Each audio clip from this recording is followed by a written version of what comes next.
perfil. Qué bueno.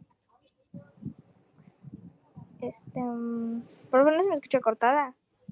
No, te escuchas bastante bien. Bueno.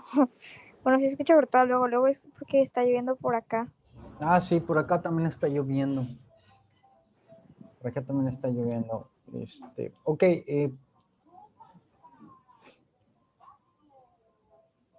Buenas tardes para todos los que se conectan.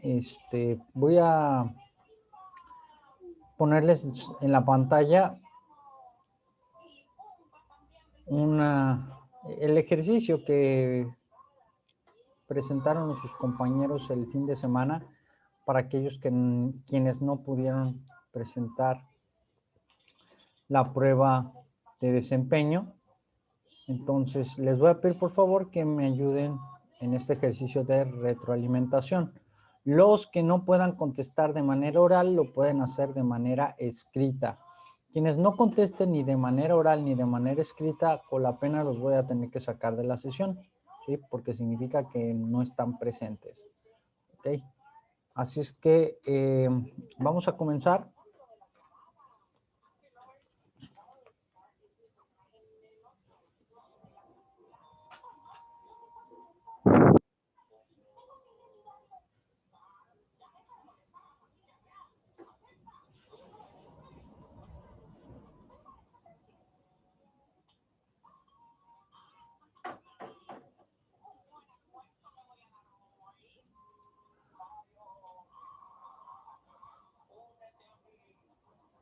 Está.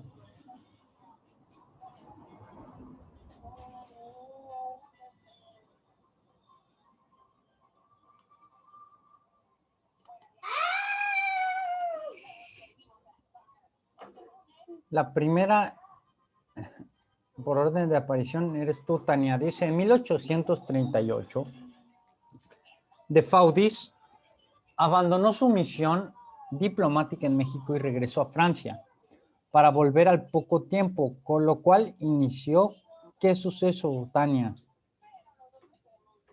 La guerra de los pasteles. Es correcto, Tania, muy bien.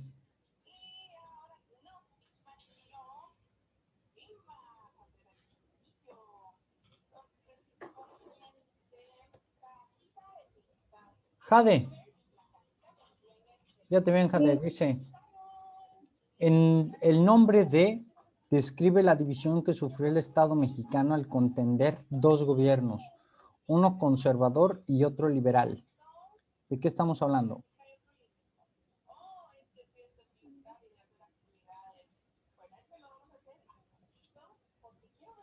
Creo que Juárez. ¿Juárez? Sí. Ok, Astrid, ¿tú qué crees que sea?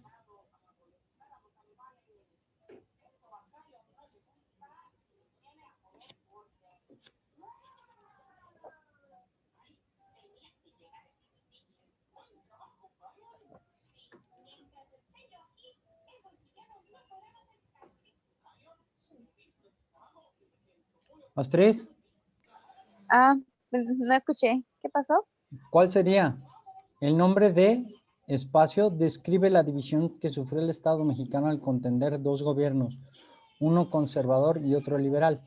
¿Cuál es la Guerra de respuesta? Reforma. Guerra de Reforma, muy bien.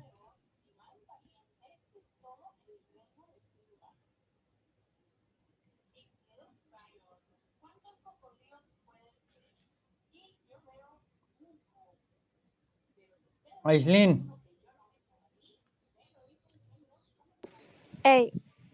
Tratado o acuerdo de cooperación entre Maximiliano y Napoleón III.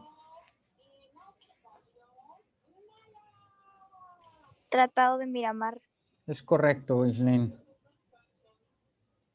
Emiliano.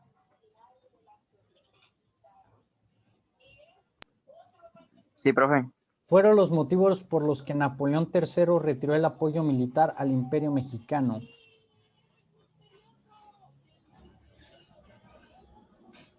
El fin de la guerra la tercera. El fin de la Guerra Civil Norteamericana y los conflictos con Prusia, es correcto. Jorge, Profe, ¿esto es una retro? es una retro, es correcto, Emiliano. Gente,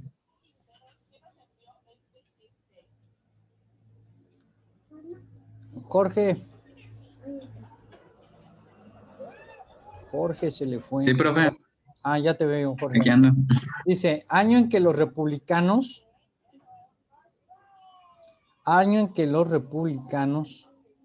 derrotan a los partidarios del imperio. Maximiliano fue aprehendido y fusilado junto con Miramón y Mejía. ¿Cuál es el año, Jorge? 1866, 1867, 1861, 1864. 64. 64.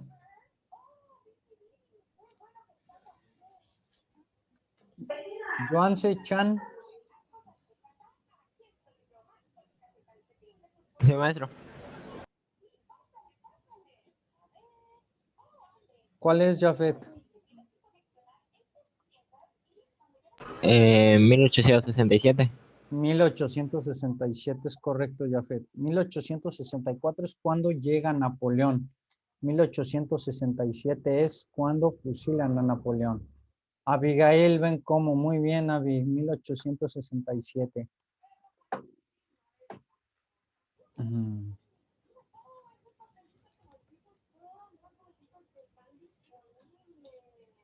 Lalo Camacho. Aquí, profe. Bien, Lalo, fíjate bien, dice, países afectados por la suspensión del pago de la deuda externa en 1861. ¿Cuál es, Lalo? Inglaterra, España y Francia. Es correcto, Lalo.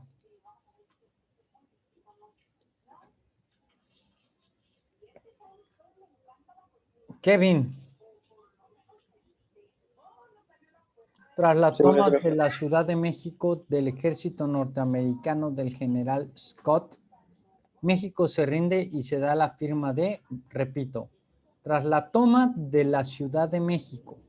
Maestro, casi no se escucha. Ah, casi no se escucha. ¿Aquí ya me escucha mejor?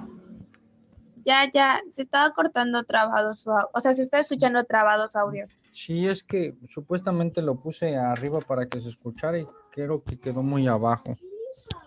A ver si aquí queda mejor.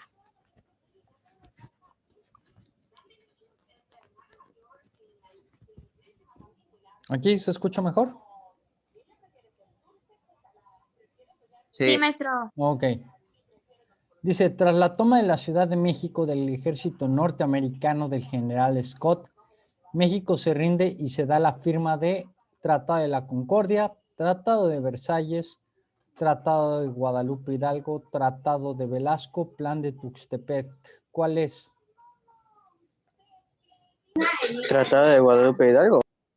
Es correcto, Tratado de Guadalupe Hidalgo. Muy bien, joven.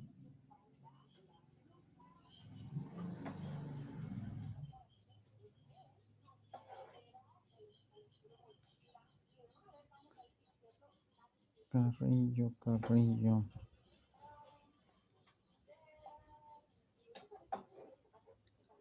Emanuel. Buenas tardes.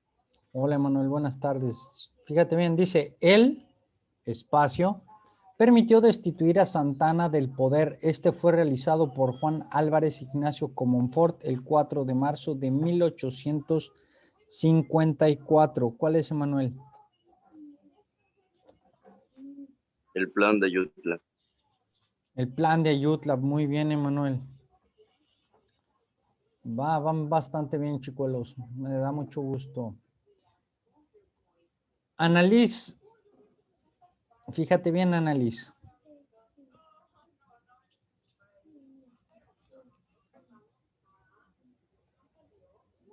El plan D realizado por Félix Zuloaga desconocía la Constitución de 1857. ¿Cuál es el plan, Annalise? El plan de la Noria. El plan de la Noria, ok. Fernanda. Plan de Tacubaya. Es correcto, Fernanda. Plan de Tacubaya. El plan de la Noria es el primer plan de Juárez en contra de el primer plan de Porfirio Díaz en contra de Benito Juárez.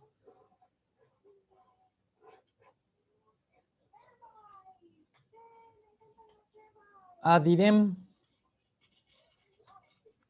Sí, profe. contigo cerramos, Adirem. Durante la guerra de Texas, el general Santana venció a las fuerzas norteamericanas en Chapultepec, el fuerte de Loreto, en Casamata o el Álamo. Álamo. Muy bien, Adirem.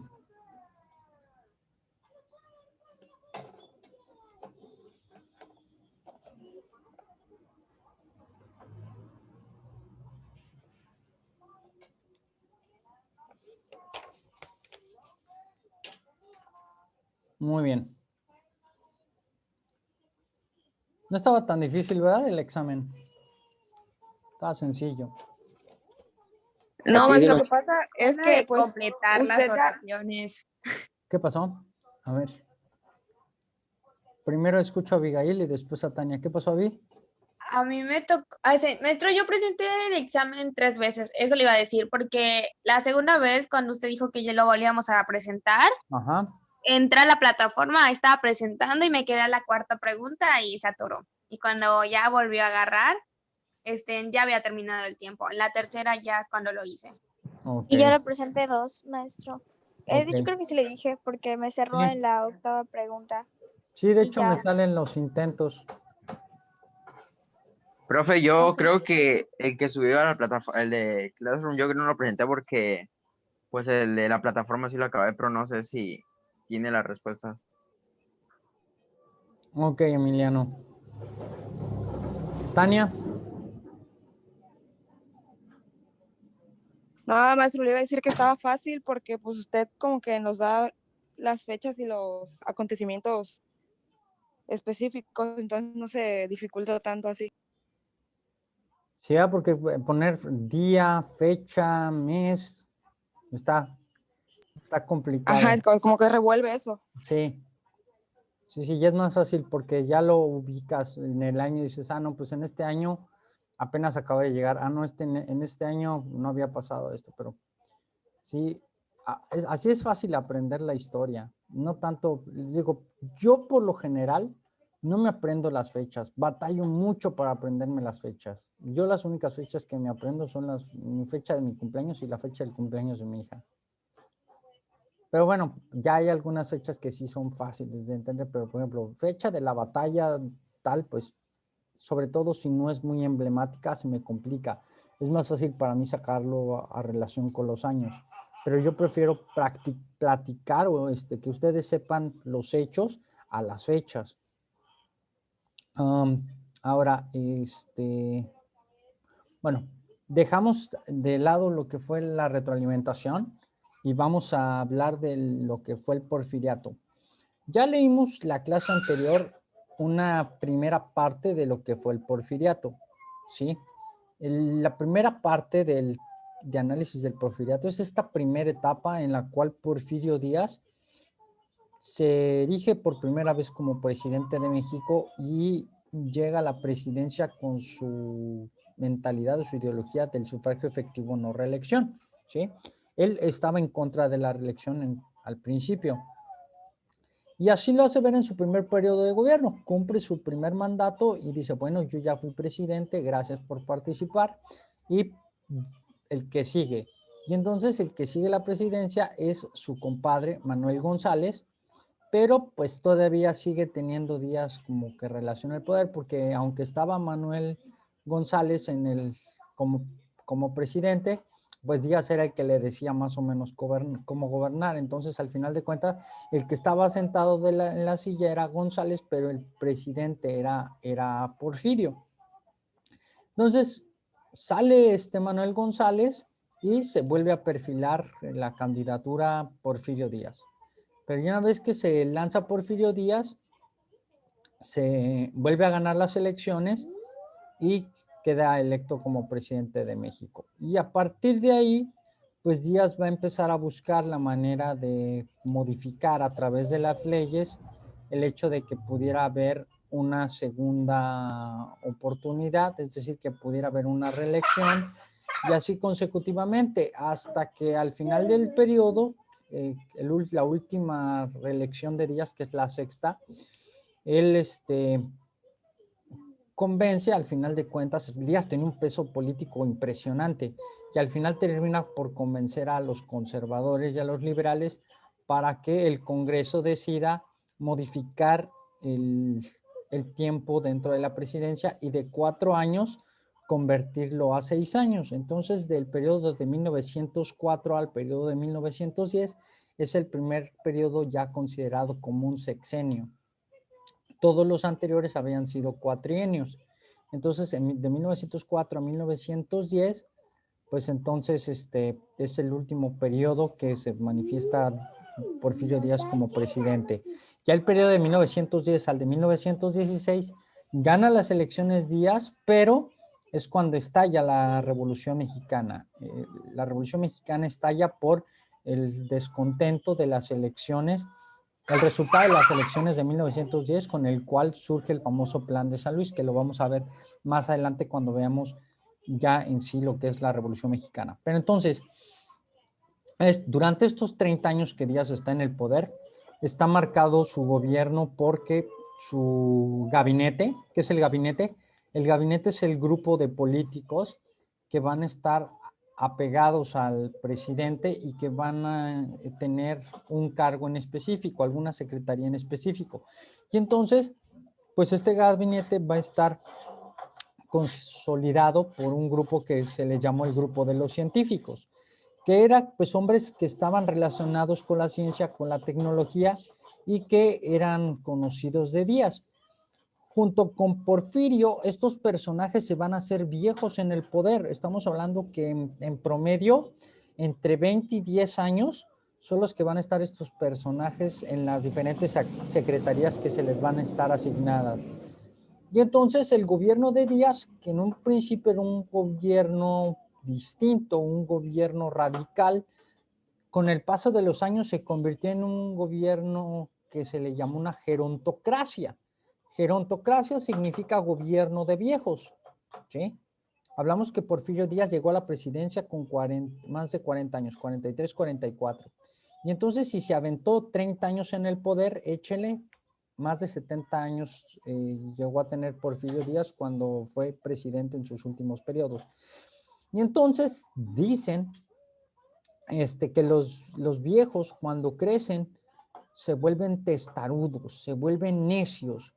Y además recordemos que Díaz, si algo tenía es que no le gustaba que nadie le diera órdenes. Y Díaz era un rebelde. Y entonces Díaz, imagínense a Díaz de viejo. Le decías algo y lo primero que hacía era que no, que él tenía la razón. Y entonces Díaz se convirtió en un presidente autoritario. Y entonces este autoritarismo se convirtió en un régimen centralizado, en el cual todas las decisiones dentro del país pasaban por Díaz y todo tenía que ser autorizado por Díaz. Si Díaz no lo autorizaba, no se suscitaba, no se sucedía. Y dentro de todas estas rebeliones o conflictos que sucedieron, fue que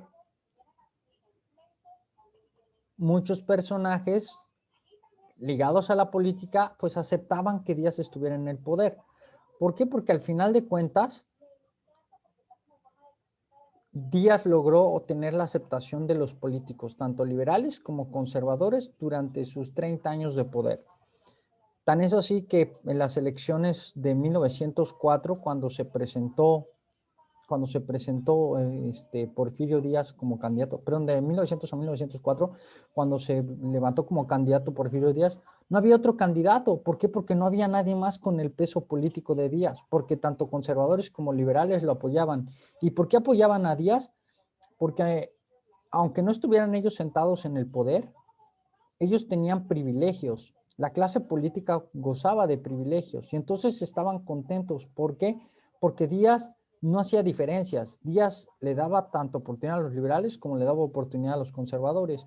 Y el hecho de compartir el poder con estas dos facciones, pues hizo que todo el mundo estuviera contento. ¿Quiénes no estaban tan contentos? Los que vivían en el campo, los hombres que estaban fuera de las grandes ciudades. Ellos, y sobre todo los jornaleros, los obreros, fueron los que no estaban en descontento. ¿Por qué? Porque veían cómo la clase alta crecía y crecía y crecía y la clase baja pues cada vez se iba haciendo más pobre. Y es entonces aquí donde cae el grupo de choque y va a generar posteriormente la chispa de la revolución. Ahora, para este entonces existía una libertad de prensa entre comillas. ¿Por qué? Porque tú podías escribir lo que quisieras siempre y cuando no atacaras al gobierno de Díaz. Pero ¿qué pasó? Que muchos medios atacaban a Díaz o atacaban a su régimen. Y entonces, ¿qué era lo que hacían? Pues represión. Tú escribes en contra mía, te cerramos tu periódico y si aún no entiendes, pues te amenazamos de muerte. Si aún así no entiendes, pues bajo amenaza, bajo advertencia, pues no quedaba en vano y terminaban por matarlos. El caso muy particular de los hermanos Flores Magón. Los hermanos Flores Magón formaron dos periódicos. Uno, el Aguizote, y el otro, el periódico Regeneración. Este último periódico, el Regeneración, lo terminan haciendo desde Estados Unidos. ¿Por qué? Porque Díaz ya los había mandado a sacar del país. Les había dicho, o se van o su vida va a estar en peligro. Entonces, desde Estados Unidos, ellos publicaban este periódico que era Regeneración, a través del cual seguían los manifiestos en contra de Porfirio Díaz. Otro personaje que va a aparecer dentro de los medios de comunicación es nuestro gran Francisco I. Madero, que al final de cuentas se iba a convertir en el personaje que iba a competir contra Díaz en la última lucha por la presidencia de México. Y también este personaje a través de las letras buscó la manera de poder buscar un cambio. ¿Ok? Regálame un segundo, por favor. Nena, silencio. Ok, pero bueno. Vamos a leer el siguiente contenido.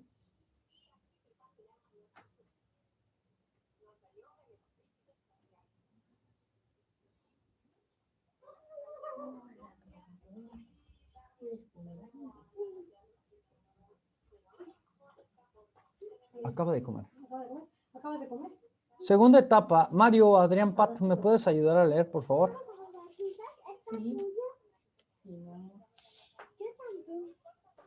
Ahí va. Segunda etapa. Al llegar a su tercer periodo de gobierno, Díaz maniobró para que el Congreso votara la reelección por un periodo adicional. 2 años más tarde, 1890, el Congreso aprobó la reelección indefinida que se aplicó a partir de 1896. A partir de esa fecha, cada 4 años hubo elecciones y en cada una de ellas resultó electo Porfirio Díaz. Concluido su sexto periodo de gobierno, 1900 a 1904, no había una figura con el peso político para suceder a Díaz. Por tal razón, los distintos grupos políticos se unieron con la finalidad de proponer una nueva reelección de Porfirio Díaz. Propusieron también crear la figura de la vicepresidencia y la ampliación del periodo de gobierno a 6 años. Con estas nuevas condiciones, en las elecciones de 1904 triunfó la fórmula Porfirio Díaz, Ramón Corral, para gobernar al país de 1904 a 1910. Gracias, Mario. Es la segunda etapa. Aarón Campos. Bueno. Presente. Adelante, por favor, Aarón.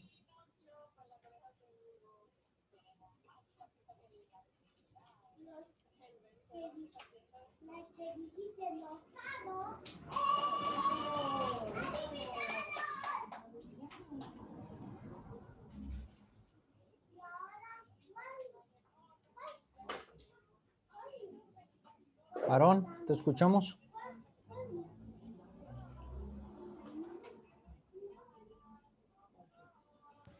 Maestro. Maestro, Sí, se me ve todo pixeleado. se O ve sea, todo pixeleado.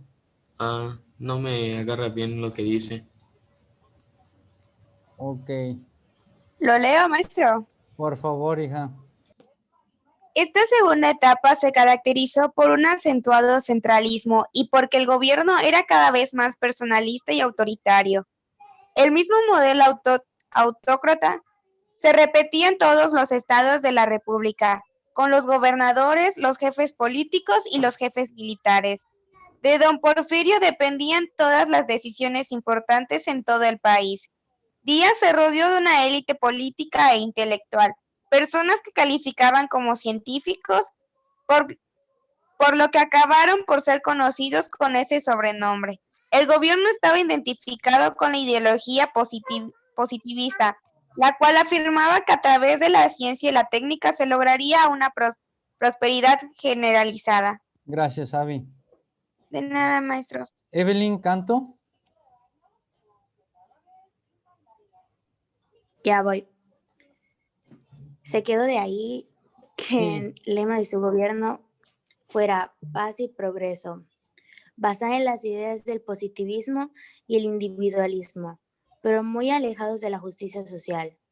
Varios de estos científicos formaron parte del gabinete y permanecieron ahí por muchos años. Entre ellos... Voy a subirle. Sí, adelante. Manuel Romero Rubio, secretario de Gobernación, padre de la segunda esposa de Porfirio Díaz, Carmen Romero. Joaquín Barranda, Secretaría de Justicia, estuvo 20 años en el puesto. Ignacio Mariscal, se desempeñó más de 20 años en Relaciones Exteriores. Matías Romero, empezó en Hacienda y después representó a México en Estados Unidos hasta su muerte. José, bueno, no sé cómo se lee eso. José Yves Limantur. Limantur, estuvo a cargo de Hacienda durante 18 años. Carlos Pacheco colaboró durante 10 años en Fomento. Justo Sierra fue subsecretario de Justicia y después ministro de Instrucción Pública por más de 20 años. Exactamente. De hecho, aquí en Mérida hay un monumento a Justo Sierra O'Reilly, ¿sí? Quien fue el encargado de la parte de instrucción pública, que años más tarde se convertiría en la Secretaría de Educación Pública. Okay. Matías Romero es considerado uno de los hombres más importantes dentro de el área diplomática en México. Okay. Pero bueno, si se fijan, chicos, lo que les platicaba, ¿cuánto tiempo estuvieron estos personajes en el famoso gabinete de Porfirio Díaz? 20 años. Entonces, junto con Díaz, también su gabinete se hizo viejo y por eso les decía yo que fue un gobierno de viejos, porque quienes tomaban las decisiones, pues eran este grupo de personajes que estaban rodeados de Porfirio Díaz. Entonces, pues imagínense ustedes, entre viejitos, pues se volvían más, más necios y más testarudos en sus decisiones y no había quien les dijera que no.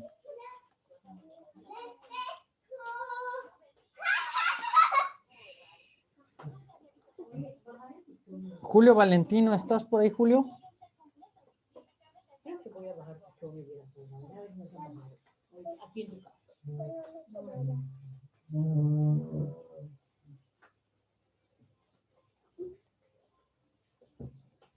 Ricardo Canseco.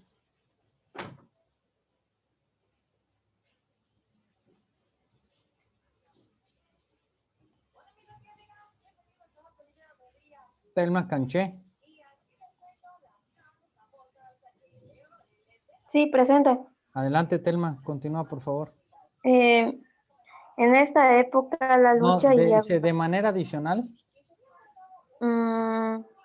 De manera adicional, vale la pena comentar que junto al gabinete de Porfirio Díaz también hubo gobernadores que permanecieron largo tiempo en sus cargos, como Bernardo Reyes en Nuevo León por 20 años. Próspero ¿cómo se dice? Caguanzi. Al gobernador de 26 años de Tlaxcala. Abraham Bandala Patiño, gobernador Tabasco por 15 años. Aristeo Mercado, gobernador de Michoacán por 19 años. José Mauricio Martínez de la Fuente, José Mucio. gobernador, Es Mucio, hija. gobernador de Puebla durante 18 años. Joaquín Obregón González, gobernador de Guanajuato por 18 años. Ok, gracias, Telma. ¿Quién está por aquí? A ver. Ana Giselle Canto.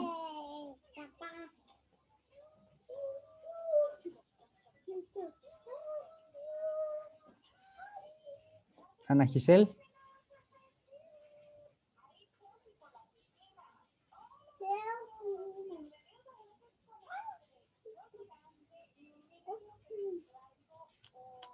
Ainara.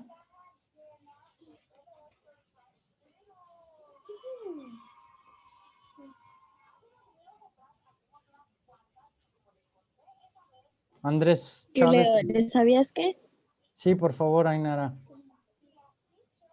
Porfirio Díaz se religió 8 elecciones. Su primer presidencial fue en 1876 a 1880. Su primera reelección, después de un periodo intermedio de Manuel González, fue de 1884 a 1888. Gobernó por segunda, tercera, cuarta y quinta ocasión por 4 periodos, 1888 y 1900. Tuvo una sexta reelección en 1804 y a partir de ese año el periodo presidencial se incrementó a 6 años. Finalmente ganó las elecciones de 1810, resultó reelecto para el periodo 1810 a 1816. Gracias, Ainara. Y entonces, Andrés Martín Chávez Martínez.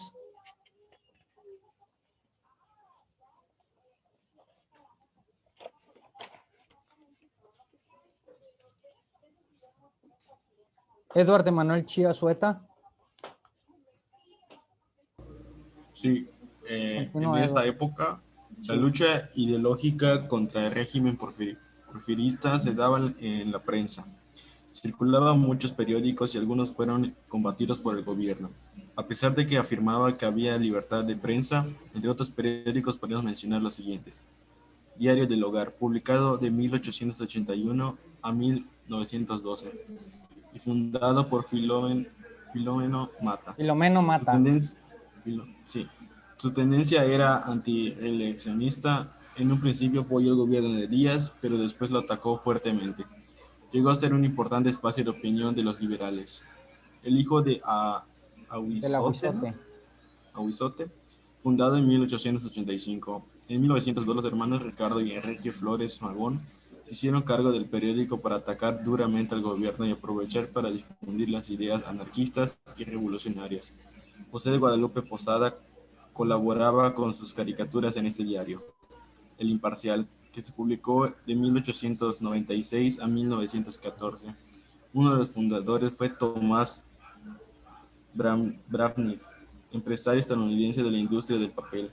Era de tendencia oficialista y recibía apoyo económico del gobierno. Esto permitió que fuera muy barato, lo que obligó a otros periódicos a cerrar. El País, que circuló de 1899 a 1914. Lo fundó y dirigió Trinidad Sánchez Santos. Manejaba mensajes como libertad en todo y para todos, menos para el mal ni para los malvados, y en combatir por la religión y por la patria. Tuvo gran éxito por su posición independiente. De 5.000 ejemplares llegó a alcanzar un tiraje de 200.000. Utilizó por primera vez la prensa a colores. Regeneración. Fundado por los hermanos Flores Magón en 1900. Al principio denunciaba irregularidades de la justicia porfiriana y después dio combate en el terreno político. Apareció de esta manera intermitente hasta 1918, debido a que sus directivos fueron encarcelados varias veces. Ok, gracias. Citlali García.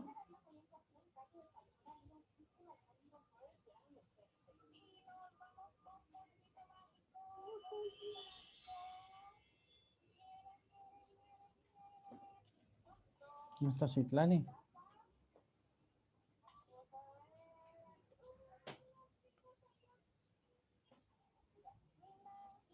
Johnny Jiménez.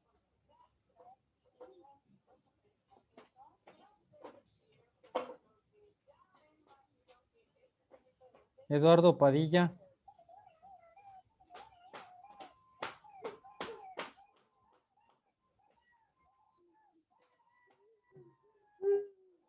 Dafne Góngora.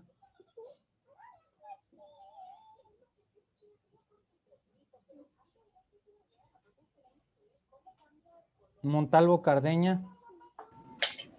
Presente. Desde Adelante, Caro. Sí. El antireeleccionista publicó solo unos meses, en 1909. Estaba apoyado por Francisco Madero. Su director fue Félix Fulgencio Pallavicini, creo que así se dice, no sé, y José Vasconcelos. Era su jefe de redacción. Se cerró con el gobierno decomisó sus instalaciones y emprendió acciones legales contra sus integrantes. Para 1910, el gobierno era una gerontocracia que impedía toda la renovación en los puestos de gobernadores, de integración del Congreso e incluso el Poder Judicial. Se había logrado la paz y el progreso, pero la libertad se había convertido en una meta lejana, que tal vez se alcanzaría en un futuro. Ok, gracias. Gracias. Hasta ahí, Caro. Maestro, a Tania Chacón la sacó de la llamada por el internet. Sí, hija, gracias. De nada. Sí, hay varios que ya se salieron por la lluvia.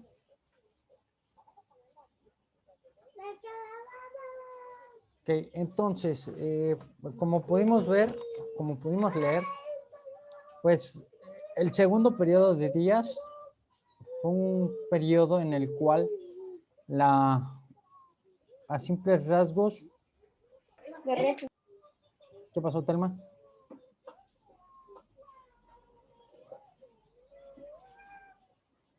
Bueno, un gobierno que a simples rasgos, pues, se volvió muy difícil de poder abrirse democráticamente porque todo ya estaba ocupado por